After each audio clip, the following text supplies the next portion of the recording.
Kwara State, created over 50 years ago, could before now boast of many industries which were either owned by the government or individuals and were contributing to the growth of the state through employment and payment of taxes by the workers, thereby improving the economy of the state.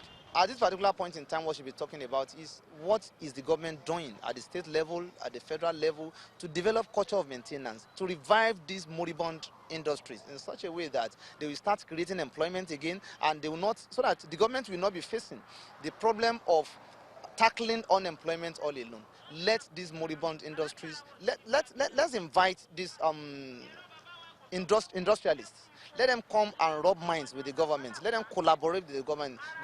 How will we tackle unemployment? How will we create development? How will we make life to be meaningful to the people, thereby bringing dividends of democracy to the people?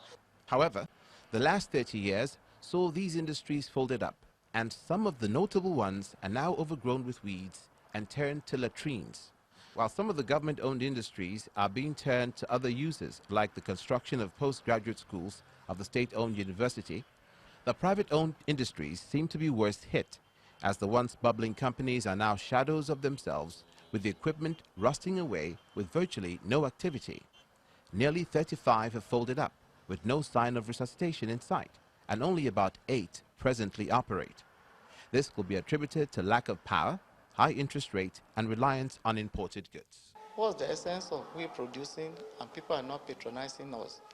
Instead, they prefer to rely on imported goods, which to my mind is also very costly. These are some of the reasons that affect the closure of many of these institutions. Not that we don't have human capital, we do, but we don't have source of financing. Despite the challenges, some few industries still operating believe that it takes the grace of God to be operating, while calling on government at all levels to institute constant meetings and rubbing of minds with industrialists on how to solve their challenges. I know state doesn't have money to give industrialists, but they have a word that can motivate them. They have an attitude that they can motivate them.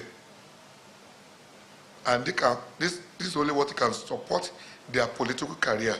The governor, during the 50 years anniversary of the creation of the state, also emphasizes on how poor power supply kills some of the industries, but also laments the challenges he faces while trying to attract foreign investors to the state through non-readiness of the federal government to grant waivers. Today there's no power, so your cost of production has gone up because you have to rely on generators. And meanwhile, we have opened our borders for cheap substitutes to come from China, Indonesia, and co. How do you want to compete? That is where the macro protection is required. All said and done, the governor believes that the closing of the borders to foreign products to allow for the growth of locally produced ones will go a long way towards improving the growth and establishment of local industries.